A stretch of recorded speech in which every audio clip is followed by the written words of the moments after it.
Good evening, everybody. I hope you guys are doing well. I am so sad I have not been consistent with Pillow Talk Tuesdays, and I ask for your forgiveness. I promise.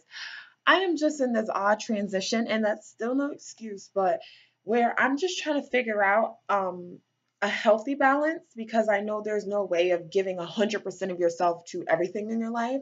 So I'm trying to figure out a more healthy balance that's complementary to both myself and my blog. So even if it means I start to do Pillow Talk Tuesday every other Tuesday, I will definitely let you guys know because I need to figure out some type of schedule that works for me. And I know I want to post at least 2 to 3 times per week just to keep you guys engaged and on it, okay? First and foremost, I'd want to say thank you so much for your support, okay? I cannot tell you how much it means to me when you guys comment, you DM me, you email me. It warms my heart and it gives me more energy. It gives me more strength and more drive to do what it is that God has placed me on this earth to do. And although I'm figuring that out every day, um, I'm grateful because having that interaction with my readers is something that I'm so appreciative of. And I just wanted to come on here and thank you. Please continue to do it, even if you feel a little bit shy about coming to me, asking me for advice, or whatever the cause or case may be. Please understand that I will come to you most humbly and try to help you the best way that I know how. So I'm coming to you live, okay? It is currently 11:28 p.m. Thursday, 3, aka March 2nd, 2017. I was reading the exact date on my computer. You guys are wondering why. I'm coming to you before bed. I'm extremely tired. Today has been a long day, but rewarding and blessed and filled with joy and optimism. And what I wanted to come on here and talk to you guys about was just learning how to remain optimistic during storm, during time of struggle, during time of self-doubt or self-pity or depression or anxiety. I've struggled with depression and anxiety for years, and I say years, I mean years and years and years since I was early on in my teens for many different reasons. Which I know I will write a post going in depth about. But I didn't really know it was considered depression or anxiety. You know, I would use words like, "Oh my God, I feel anxious," or "I feel depressed about this." But I kind of made light of this situation because I felt like I just I didn't want to be stigmatized. I didn't want to be called crazy or made to feel like, oh, you're just being dramatic, whatever. And I admit, being a teen, you definitely are gonna go through your drama queen moment. So I don't doubt I was being dramatic at times, but I really had to come to understand that a lot of how I reacted and responded to things needed to be addressed in a more healthy way. And so as I got older and I started to realize that I did have certain symptoms of depression and anxiety. And although it's not extensive, like I know people who are, highly medicated for these things because they cannot function without medication. No, no, no. I take holistic approaches to everything. And even if you're on medication, that's fine. That's cool. Do what best helps you. But for me, I didn't want to go on that route because um, I felt like I had learned to be in control of uh, not necessarily my depression, but how I responded to it.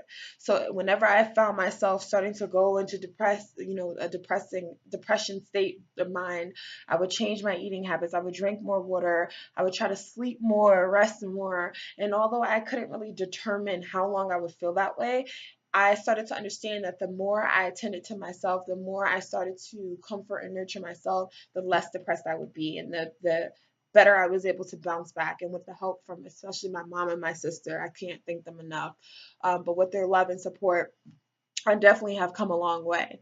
Definitely, definitely have. But sorry, back to the topic. So, whenever you have these feelings, it's kind of difficult because, you know, you sit there and you feel sad. You feel like life um, is not going to get better. You feel alone. You feel like, you're maybe missing out, or that you need certain things in life that you don't have. And you become so consumed with the lack thereof, what you're lacking, whether it be a relationship, joy, assets, as in cars, a nice house, whatever the case may be. And we fall into this pattern of becoming so consumed by the physical world. And when we learn that those things, whether it be a relationship, a car, a house, money, a new job, okay, those things bring temporary happiness, but they do not bring everlasting joy. So when we learn how to remain positive, when we learn how to thank God, even in the midst of the storm. And that can be hard sometimes, okay? I'm definitely not a holy roll over here. I trust in God, and my relationship with God is growing each and every day. But I'm not over here trying to preach, oh my God, thank God, do the, because I'm speaking from experience in the most humble, raw, honest way, okay? But when you really learn how to thank God, when you really learn how to thank God in the midst of the storm, God is hearing that, okay? God is acknowledging that. And even if you don't begin to feel better right away, God is slowly but surely comforting you and coaxing you out of whatever mental state, emotional state you may be in. You just have to be willing to allow God to do so. And one of the things that we do so often is we become frustrated and angry with life and with God because we're not getting what we want when we want it. We don't have this, we don't have that, we don't have all these factors that in our heads we believe are going to bring us joy, we believe are going to bring us contentment and happiness. And yes, they may temporarily bring us happiness, but they're not going to bring us everlasting joy. They're not going to bring us divine joy. Only God has the power to do so. And God brings you those things through emotion, through spirit, through soul. So when we understand that those feelings of pure contentment and joy come through the soul and not from the physical realm, we understand that it begins with us. We understand that we must pray in a way that we become humble. We strip ourselves of our pride and ego, and we go before God and we say, God, help me. I have these feelings of self doubt. I have these feelings of jealousy. I have these feelings of pity. I have these feelings of hatred or anger.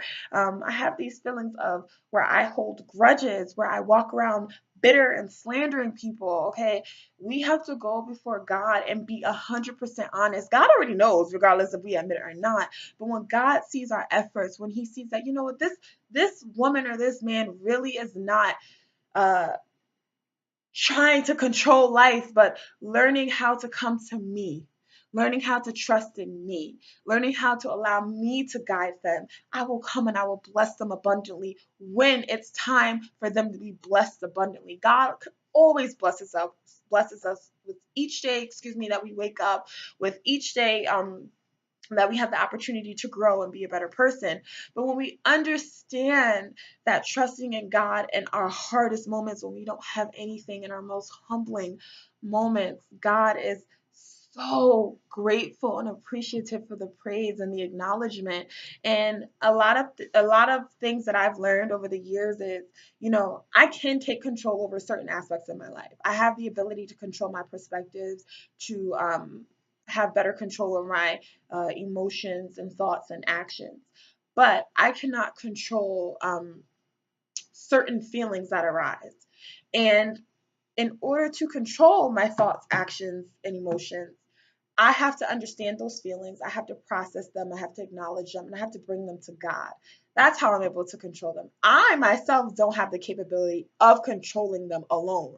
I have to seek that guidance through God. And when I learned how to do that, I started to realize I was handling life a lot better. I was seeing life in a new light. I was um, being more patient and understanding, not just within myself, but with others. It's not easy. It's not easy, but I just want to say, whatever it is that you're going through, bring it before God. Pray. Understand that God loves you. Understand that even when you feel like you have been forsaken or left behind, or like God can't hear you, call on His name. Thank Him for your blessings. Affirm, speak it into existence of the things that you know you'll have, and not just physical, but more so emotional and mental. God, I affirm that I am forgiven. I'm affirm that I'm healed. I affirm that I'm happy and joyous. I affirm that I'm grateful. I affirm that I'm wise.